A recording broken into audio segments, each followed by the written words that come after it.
$500 million. That's how much extra the American economy is bleeding every single day. Not every month, not every quarter, every single day. Because of higher fuel prices. And here's the part that should genuinely unsettle you. The gas price you're staring at when you fill up your tank?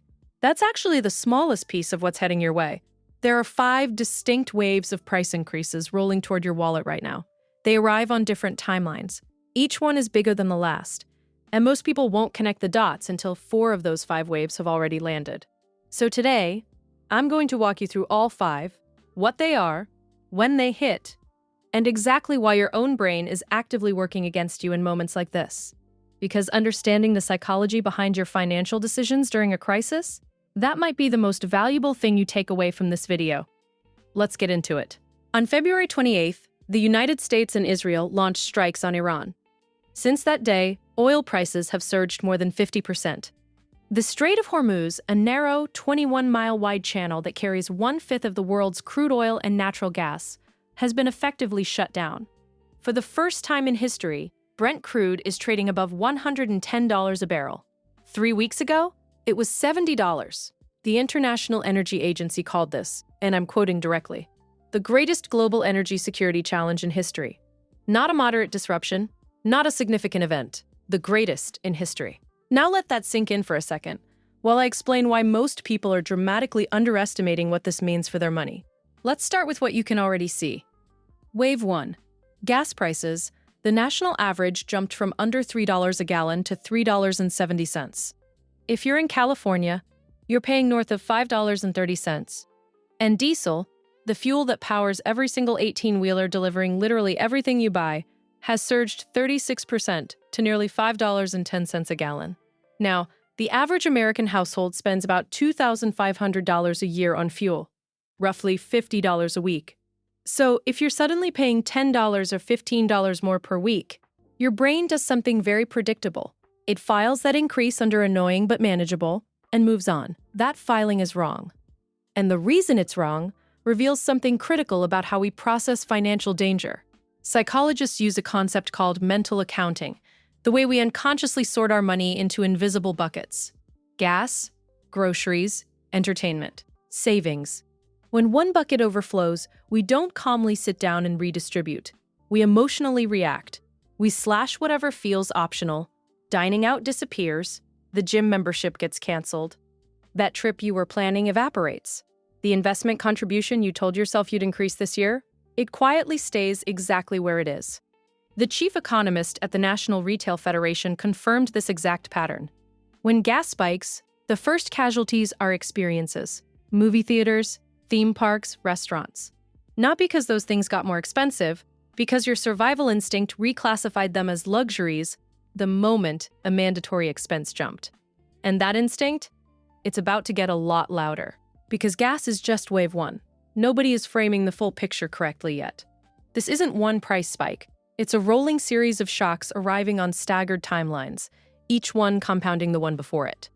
Wave 2 is groceries. It's landing right now. Specifically, perishables, produce, meat, dairy, the things that can't sit in a warehouse waiting for prices to stabilize.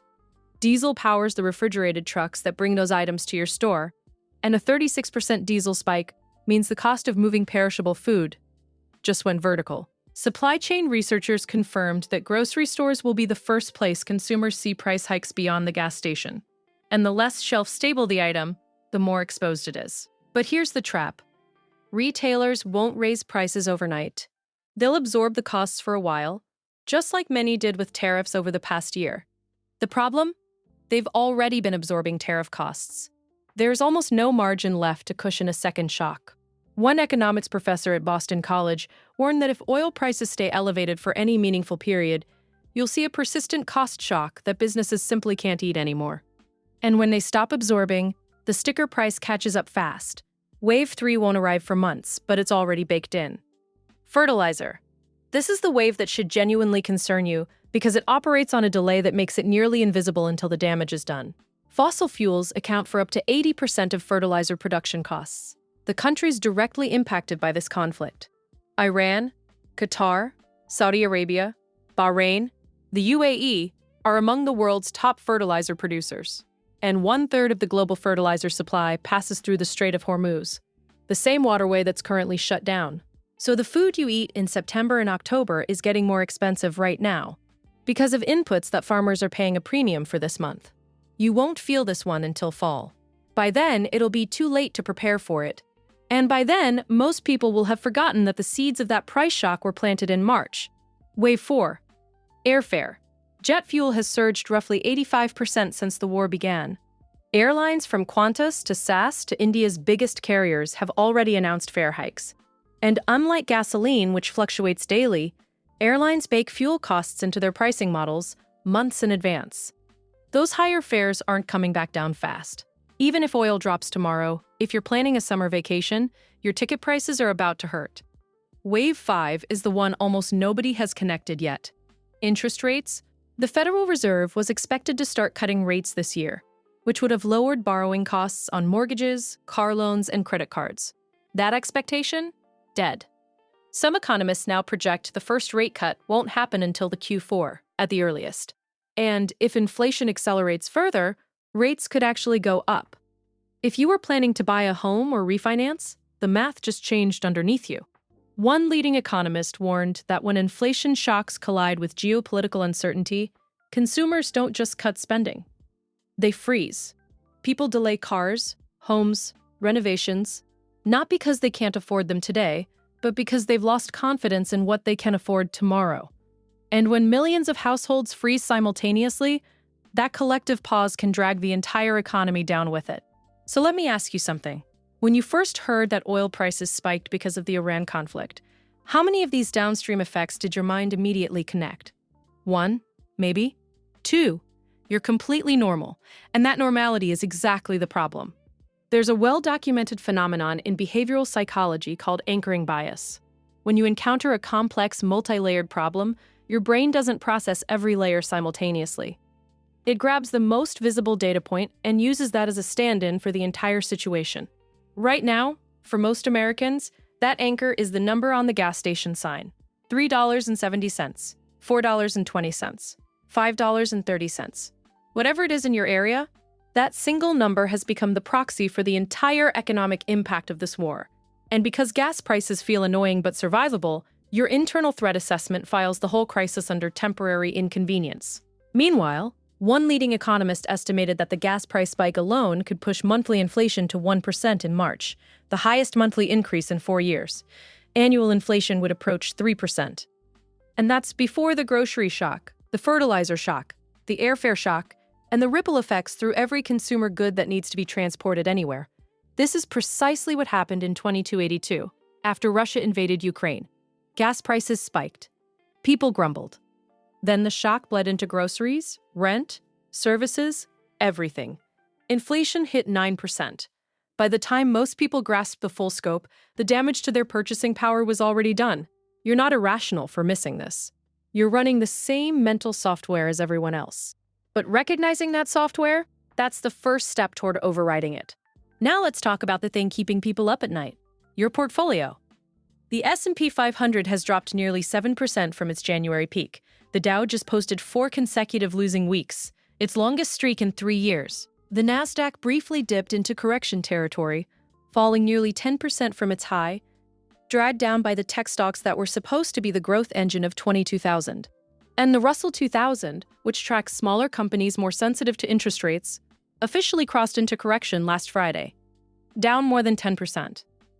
Brent crude surged to nearly $120 a barrel before pulling back to settle around $112. Gold, which everyone assumed was the safe haven, spiked above $5,400 per ounce, then crashed more than 10% in a single week. Its worst performance since 1983. Even the safe plays aren't behaving the way people expected. The VIX, Wall Street's fear gauge, surged from the mid-teens to nearly 32. When you absorb all of that at once, something happens in your nervous system. Your amygdala, the part of your brain responsible for threat detection, starts screaming one word: sell, get out, protect what's left. This is loss aversion at work. Research from Princeton demonstrated that the psychological pain of losing money is roughly twice as intense as the pleasure of gaining the same amount. A $5,000 portfolio loss doesn't feel like a $5,000 problem. It feels like a $10,000 emergency. Not because you're bad at math, because your nervous system evolved in an environment where losses could be fatal. That wiring hasn't updated for 401ks. But what actually happens when people act on that impulse during geopolitical crises?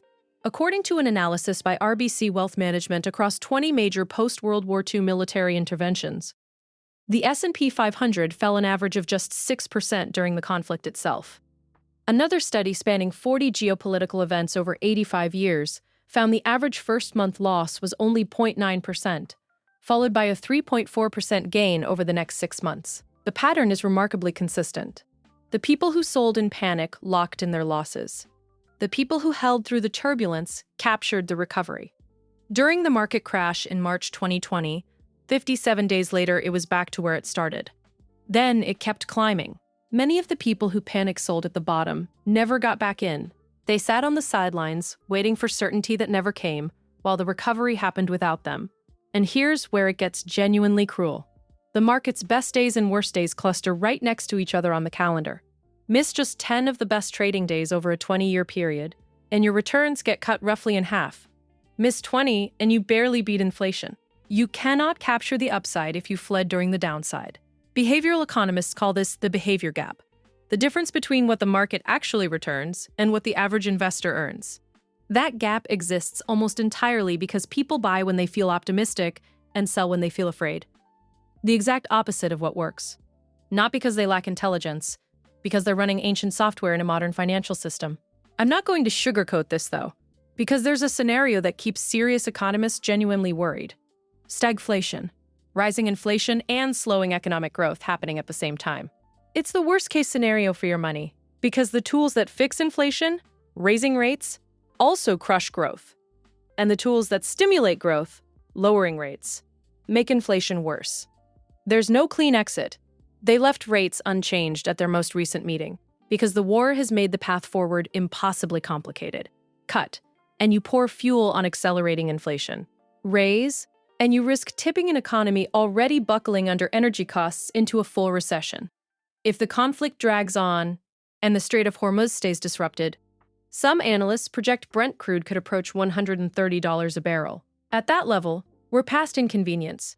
We're into structural damage, household budgets, consumer spending, corporate earnings.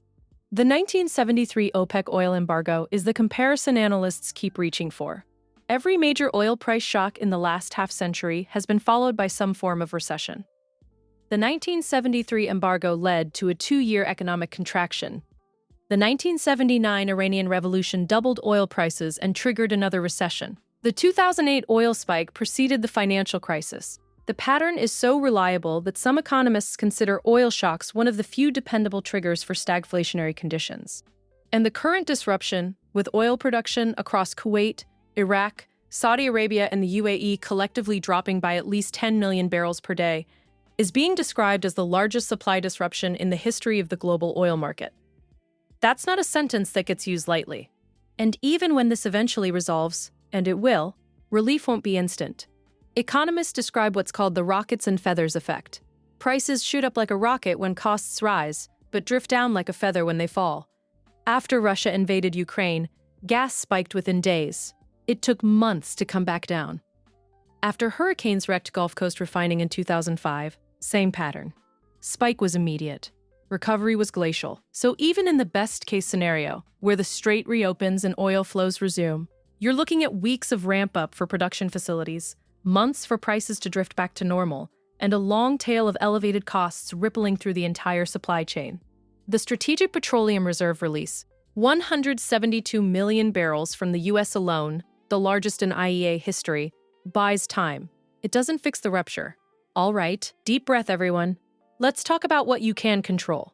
Because the difference between people who come out of economic shocks stronger and people who come out weaker has almost nothing to do with what happened. It has everything to do with what they did while it was happening. First, do not panic sell your investments. I know every instinct is telling you to move to cash, but research from multiple financial institutions consistently shows that panic selling is the single most expensive mistake investors make during geopolitical crises. One certified financial planner put it perfectly. Wars can last several years, but most people's investing time horizon is decades. Moving 100% to cash doesn't eliminate risk. It replaces market risk with inflation risk and opportunity cost.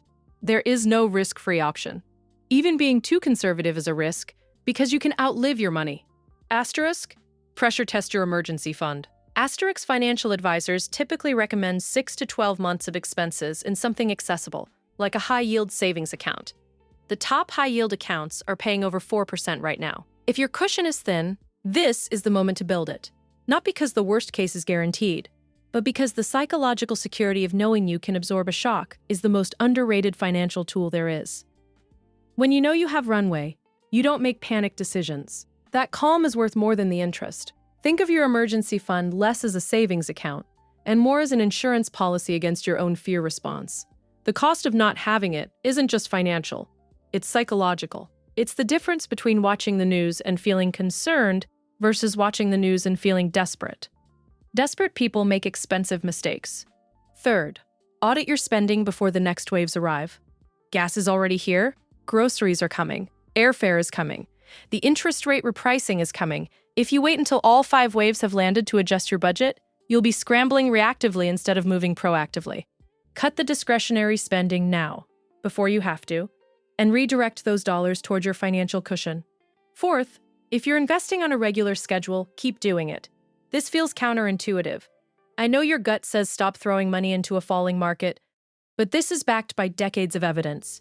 When you invest a fixed amount every month, you automatically buy more shares when prices are low and fewer when prices are high. The volatility that feels terrifying right now is quietly lowering your average cost per share. This is dollar cost averaging.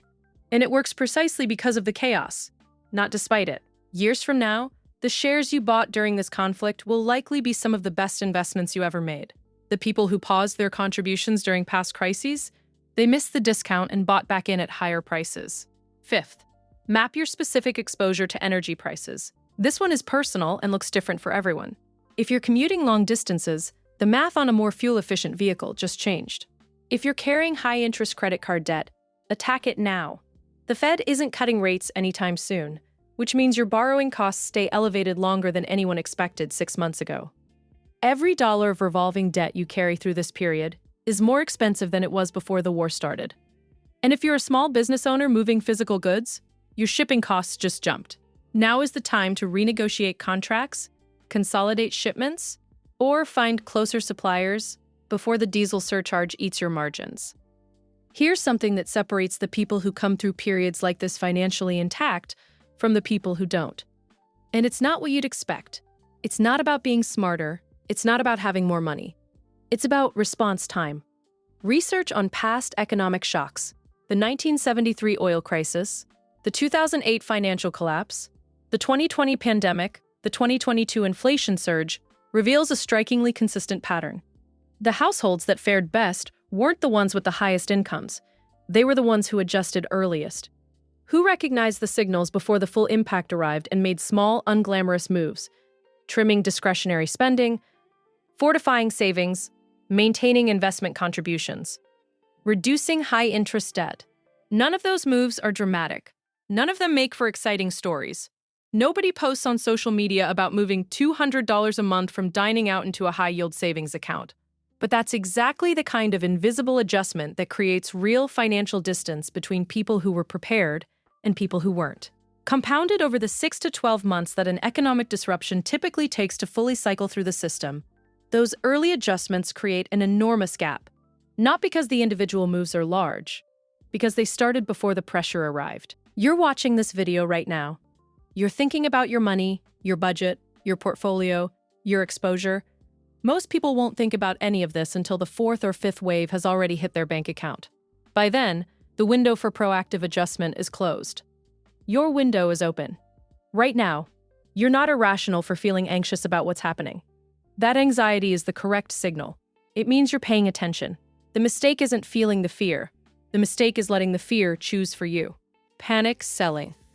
Freezing. Pretending it'll blow over. Those are the responses your nervous system was built for. And they are exactly wrong for this moment. The right response is quieter. Review your budget. Check your emergency fund. Continue your regular investments. Map your energy exposure, and then, once you've taken those steps, Give yourself permission to stop doom scrolling the financial news. The headlines are designed to amplify fear, not inform action. You've already taken the action. You don't need the fear. You'll navigate this one too.